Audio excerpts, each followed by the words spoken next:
ब्राह्मण कभी युद्ध नहीं करता प्रभु। ब्राह्मण तो अपनी वाणी से, अपने तप से, अपने बल से वो अपने कार्य को सिद्ध कर लेता है। ब्राह्मण कभी युद्ध के लिए किसी से याचना ही नहीं करता है। अब आप बताओ कौन हो? भगवान ने कहा मैं मध्य में खड़ा हूं, मेरा नाम द्वारिकाधीश कृष्ण, मेरी दाहिनी तरफ अर्जुन और मेरी बाईं तरफ भीम। तीनों में से किसी एक से युद्ध कर। द्वारिकाधीश कृष्ण, आप क्या युद्ध करोगे? मैंने तो आपको पहले ही युद्ध में पराजित कर दिया है। भगवान ने अर्जुन की तरफ इशारा किया, अर्जुन देख रहे हो इसे 17 बार पराजित मुझे समझ रहा है, कोई बात नहीं, ठीक है। जरासंध ने कहा अर्जुन दुबला पतला है, क्या युद्ध करेगा? हाँ, भीमसेन थोड़े तगड़े हैं हमारे योगी। तो भीमसेन को अपने बल का अहंकार हो गया। भीमसेन ने सोचा कि मैं बलशाली हूँ, शक्तिशाली हूँ, इसलिए इसने हमें स्वीकार किया है, युद्ध के लिए पापा समझा है। सुखदेव जी महाराज के सागर है। प्रातः काल हुआ, भीम और जरासंध रणभूमि में पहुंचे, युद्ध आरंभ हुआ। प्रातः काल युद्ध आरंभ हो, सायंकाल युद्ध विराम, फिर प्रातः काल युद्ध प्रारंभ हो जाता था। कहते हैं राजन, युद्ध करते करते 15 दिन का समय बीत गया। और जब 15 दिन का समय बीत गया तो एक दिन रात्रि के समय में भीमसेन आए कृष्ण के पास, प्रभु जरासंध का शरीर तो वज्र के समान है और तो उसने मेरी एक एक नस तोड़ डाली है, अब मैं उससे युद्ध नहीं कर पाऊंगा, करने की आवश्यकता नहीं है। मानो भगवान कहना चाहते हैं, भीम आपके मन में अब तक बल का अहंकार था, अब आपका वो अहंकार समाप्त हो गया। भगवान ने अर्जुन से कहा, अर्जुन भीम के बल का अहंकार समाप्त हो गया, अब ये जरासंध को युद्ध में पराजित कर लेंगे। सुखदेव जी कहते हैं, राजन भगवान ने कहा चलो भीम मैं जैसे इशारा करूंगा उस प्रकार से युद्ध करना। फिर क्या, भगवान ने इशारा किया और भगवान के इशारे को भीमसेन समझ ले, उसी प्रकार से जरासंध से युद्ध किया और बहुत सारी संपत्ति, स्वर्ण आभूषण पांडव लेकर के जरासंध के यहाँ पांडवों से कहा, देखो पांडव आप यज्ञ करना चाहते हो, लेकिन यज्ञ एक व्यक्ति अकेले न करे, न कर सकता है। श्री राम महायज्ञ हो, चाहे वह श्रीमद् भागवत महापुराण यज्ञ हो, यज्ञ कोई भी हो, यज्ञ व्यक्ति अकेले नहीं कर सकता है। उसके पास कितना भी धन हो, पैसा हो, बल हो, लेकिन किसी न किसी रूप में सहयोग लेना ही पड़ता है। भगवान ने कहा देखो पांडव यज्ञ। सुखदेव जी महाराज कहते हैं, राजन भगवान ने कहा पांडव यज्ञ की जो सेवा है वो अलग अलग रूपों में बांट दिया गया, सबको अलग अलग विभाग दे दिया गया। यज्ञ में सेवा के लिए दान, यज्ञ में जितना दान किया जाए धन उतना बढ़ता जाता है। भगवान ने कहा दान करो। दुर्योधन द्वेष में आकर के खूब दान करेगा और जितना दान करेगा दुर्योधन धन उतना ही बढ़ता जाएगा। साथ में कर्ण को लगा दिया। सुखदेव जी महाराज कहते हैं, यज्ञ में दुर्योधन जितना दान करता कर्ण के साथ पांडवों का धन संपत्ति आभूषण वस्त्र उतने ही बढ़ते जाते थे। यज्ञ की दूसरी सेवा होती है प्रसाद, भंडारा होता है ना यज्ञ में, तो प्रसाद कौन बनाएगा?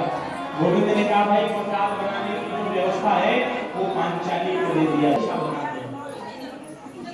भगवान ने कहा भाई यज्ञ में जितना सुंदर प्रसाद बनाने की व्यवस्था पांचाली को दे दिया। अब ये हुआ कि प्रसाद को परोसेगा कौन? परोसने की भी तो व्यवस्था होनी चाहिए, वितरण कौन करेगा, लोगों को परोस के कौन खिलाएगा? तो गोविंद ने कहा भाई प्रसाद वितरण करने की, परोसने की व्यवस्था भीम को दे दिया जाए। क्यों? भगवान ने कहा है देखो भीमसेन को खाते हैं, तो जो स्वयं खाता है वो दूसरे को खिलाना भी जानता है। वही कोई 2 रोटी खाता हो और उसके यहाँ कोई मेहमान आ जाए, अतिथि आ जाए, तो अपने भी बराबर उसको समझेगा ना, उसकी थाली में 2 रोटी दाल चावल जो भी रख देगा,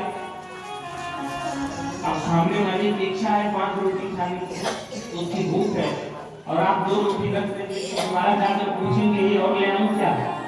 संकोच करने वाला व्यक्ति होगा तो कहेगा नहीं नहीं नहीं बस हो गया। सुखदेव जी महाराज कहते हैं परीक्षित, भगवान ने सबको अलग अलग सेवा दे दी और अंतिम में मेरे प्रभु ने सेवा दी। अतिथि आएंगे, भगवान ने कहा उनके चरणों को मैं धुलूंगा। यज्ञ में आने वाले अतिथियों के चरणों को धुलने की सेवा मेरे गोविंद ने ली। और जब सारे लोग प्रसाद पा करके उठ जाते थे तो मेरे गोविंद उनके उठे पत्तल को उठा करके रखते थे। की कमी नहीं रही थी, लेकिन मेरे प्रभु ने विचार किया कि यज्ञ में आने वाले अतिथियों की सेवा करनी चाहिए। भगवान ने आने वाले अतिथियों के पाद प्रक्षालन किए और जूठे पत्तल को उठा करके रखा। अवतार है। ऐसे भगवान की इस लीला से हमें हमारे जीवन में शिक्षा लेनी चाहिए। सज्जनों, यज्ञ में हमें भी खूब सेवा करनी चाहिए। जो हमसे बन सके वो सेवा हमें अद्भुत भाव के साथ में करनी चाहिए। सुखदेव जी महाराज कहते हैं, राजन, पांडवों ने इंद्रप्रस्थ को ऐसा बनाया था, ऐसी रचना की थी, विश्व देती थी, जहां भूमि था वहां जल दिखाई देता था। दुर्योधन लड़खड़ा करके गिर पड़ा, द्रौपदी को हंसी आ गई है, वो अपने मित्र को मैं दे रहा हूँ। भगवान ने दूसरी मुट्ठी का चावल मुंह में डाला, जो सुख ब्रह्मा के पास है वो दे रहा हूँ। तीसरी मुट्ठी का चावल जैसे हाथ में लिया, रुक्मिणी जी ने हाथ पकड़ लिया, है प्रभु ये क्या कर रहे हैं? सब ब्राह्मणों को दे देंगे। भगवान ने कहा, देवी मैं ब्राह्मण के ऊपर आज फिदा हूं। क्यों? अगर ब्राह्मण नहीं होता देवी तो मैं आप जैसी भार्या को नहीं प्राप्त करता। कुंदनपुर से ब्राह्मण ही आपका पत्र लेकर आया, तब मैंने रुक्मिणी जैसी आप जैसी पत्नी को प्राप्त किया। देवी ऐसे ब्राह्मण को तो मैं सब कुछ दे देता हूँ।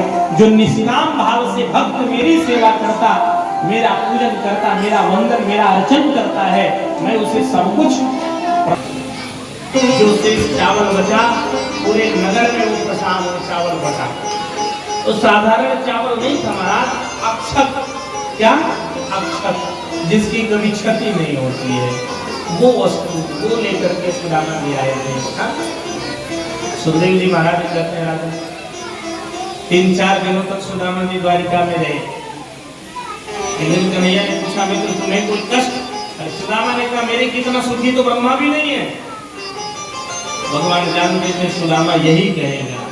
सत्य है, जिसके जीवन में संतोष आ जाए उसके जीवन में फिर कोई कमी नहीं रह जाती। जिसके जीवन में संतोष आ जाए उसका जीवन तो पूर्ण हो जाता है। 3-4 दिनों तक सुदामा जी ने निवास किया और 4 दिन के बाद जब जाने लगे ना, तो सुदामा जी फिर से अपने उन्हीं वस्त्रों को पहन लिए। जो पुराने वस्त्र पहन कर आए थे उसे निकाला था, नए वस्त्र धारण किया था, पीतांबरी धारण की थी। लेकिन जब आप जाने लगे तो सुदामा ने कहा, मेरे वस्त्र को मुझे ला कर दे दो कन्हैया। कन्हैया ने वही वस्त्र ला कर दे दिया। सुदामा जी ने फिर उसे धारण कर लिया और चले गए।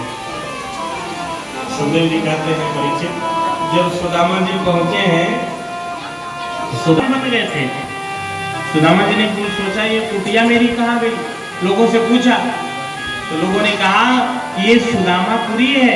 सुदामा जी ने कहा, मेरी यहाँ कुटिया थी, तो कुटिया उटिया हट गई है यहाँ से, सब खत्म, ये स्वर्ण के भवन ये सब है।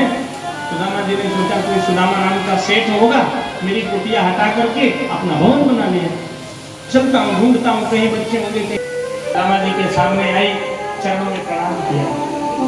एक बार तो सुदामा जी सुशीला को पहचान ही नहीं पाए कि मेरी सुशीला है। क्यों? सुशीला ने अच्छे वस्त्र, अच्छे आभूषण धारण किए थे। सुशीला ने कहा, ये सब आपके द्वारिकाधीश कृष्ण की कृपा से प्राप्त हुए। सुदामा जी ने कहा, सुशीला मैंने तो कन्हैया से कुछ मांगा नहीं, फिर उसने इतना वैभव दिया। सुशीला ने कहा, यही तो आपके उस दयालु दीनानाथ की यही तो कृपा है, जो नहीं मांगता उसे वो सब कुछ दे देते। सत्य है, जो परमात्मा से कुछ नहीं मांगता परमात्मा उसे सब कुछ प्रदान कर देते हैं। भगवान की यही कृपालुता है, भगवान की यही दयालुता है। सुखदेव जी महाराज कहते हैं, राजन सुदामा जी की आंखों में आंसू आ गए। कन्हैया मैंने तुझसे कुछ मांगा नहीं, तूने क्यों दिया? सुशीला तुझे धन की भूख है, वैभव की भूख है, संपत्ति की भूख है, तू इसे ले, इसका उपभोग कर। मैं तो वही जीवन अपना पुराना जैसा मेरा जो था मैं उसी प्रकार से व्यतीत करूंगा।